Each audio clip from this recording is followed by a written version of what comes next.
Hey guys, it's Sam, and today I am doing my last unhaul for 2018 in preparation for 2019, and this is sort of an unhaul slash trash my TBR video. So if you haven't seen some trash my TBR videos, basically it's us booktubers being like, hey, here's some books my TBR, should I get rid of them?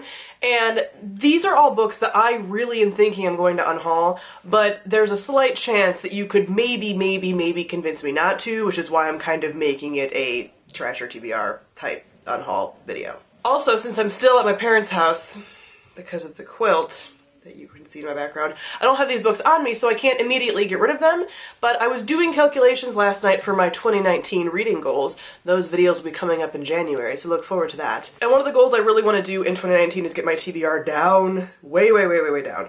And a good way to achieve that is to get rid of some books. And these are all books that for the most part I have held on to for quite a while. So I did want to read them, and I do still want to read a lot of them, but I don't want to read them anytime soon, I don't think, which is why I'm going to possibly, most likely, be getting rid of them.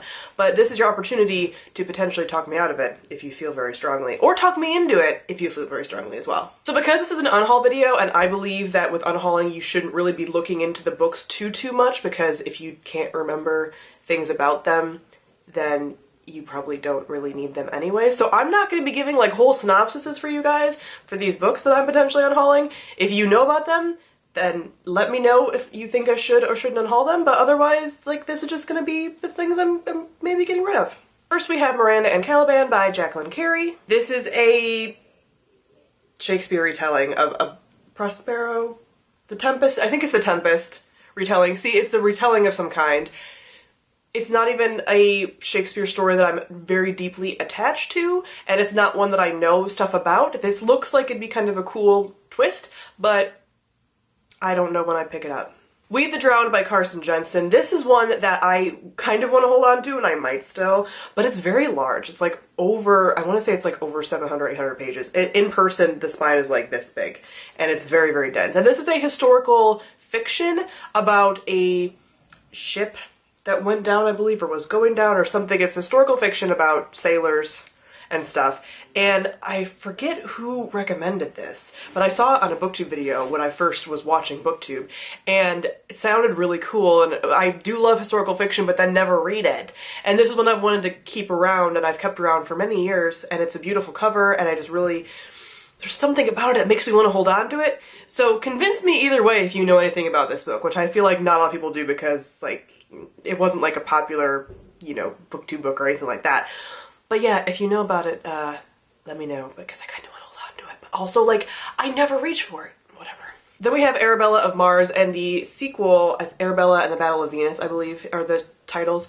And these are by David D. Levine, and they are cute, kind of steampunk, but also in space.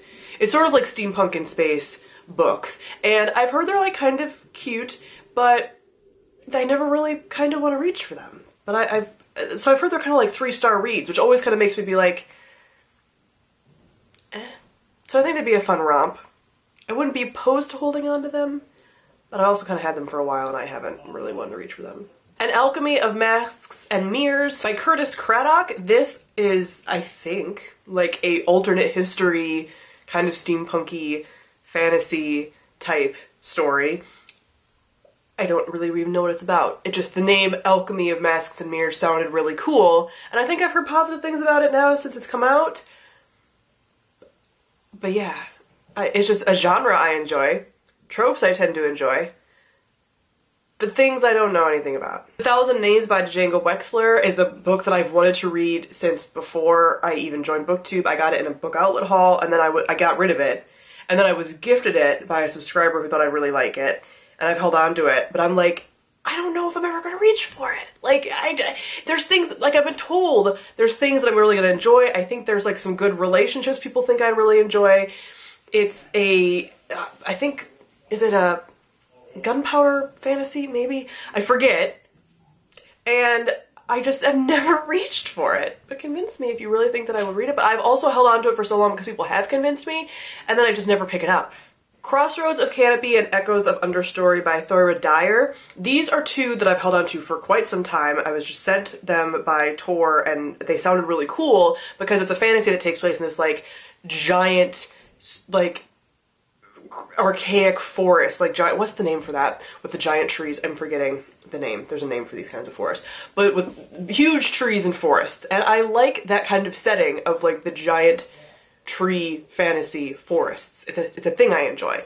But I think I heard one person say that it was like kind of disappointing or kind of forgettable, and I haven't really wanted to pick it up. I mean, I haven't reached for it, but I've held on to it. Like, I've purposefully attempted to unhaul it by like taking off the shelves and seeing, but I've always kind of felt compelled to keep it. So this is one that I could be talked into or talked out of. But I love the idea of these like huge forests for fantasy settings, man. Jonathan Strange and Mr. Norrell by Susanna Clarke. This is one that I've also had since like pre-booktube, and I've wanted to read it. It's a historical fantasy. It's supposed to be kind of not quite reminiscent of the Night Circus, but it's like two sort of opposing magicians over the years and blah blah blah. And it's massive. And that is why I've like never really picked it up. And it's very dense supposedly. And now there's a BBC miniseries, I believe, or at least like a movie. So I'm kind of like, maybe I'll just do that. Maybe. I've always, like, this is a book I can see myself reading at some point, but I don't love the idea of holding on to books just to read them at some point. I want to read them soon, and I like the idea of reading books within like 6 months of getting them, for example. So that I'm always like reading things that I'm really excited about, and I've lost kind of interest in this. So let me know your thoughts about it, because this is one I know a lot of people have read. Then we have Summer of Salt by an author that I don't know, because I didn't take a photo of the whole book. I just have the photo of all of the spines of my books on my shelf, so you'll see the author's name on the cover when I post it. But this is just like a YA contemporary story. For some reason I held on to it when I got sent it this summer for review, and I think it's because it's like a magical realism type story, I'm pretty sure, like a fabulism, but I don't know when I would pick it up. I would probably pick it up around the summer, so I'm not completely opposed to keeping it, and contemporaries are like really quick to read, but as you guys know, I don't tend to reach for contemporaries anyway. And the very few contemporary authors that I do tend to reach for, I'll just get those books like Morgan Matson or one of those people. So yeah, I read contemporary so little that I don't really feel like I need to keep this. But if you read it and you think I would really enjoy it, let me know. That one I'm taking less of a hard stance on getting rid of, because if I kept it, I could read it pretty quickly, I think. Where some of these other tomes, I'm like, these were going to take me weeks to read. Where like this one I could probably read in like 2 days. But I just don't know if I would ever really feel compelled to pick it up. Then we have Daughter of the Pirate King by Tricia Levenseller. And this is one that I kind of heard mixed things about. It's pirates, so I kind of want to hold on to it. But I also, again, don't feel particularly compelled. Like, I feel in my bones it's going to be like a 3-star read. So I'm kind of like, I don't know if I want to keep it. But again, it's kind of like Summer of Salt, where I feel like I could probably read it fairly quickly. It's a YA book, I could get through it pretty quick. But I just don't know if I want to devote time to it or not. And the last one is Girls of Paper and Fire by Natalie Egan. I think I'm very torn with this one, because I've been hearing things about it, but I'm also not sure. Again, it just feels like it's going to be like a 3-star for me.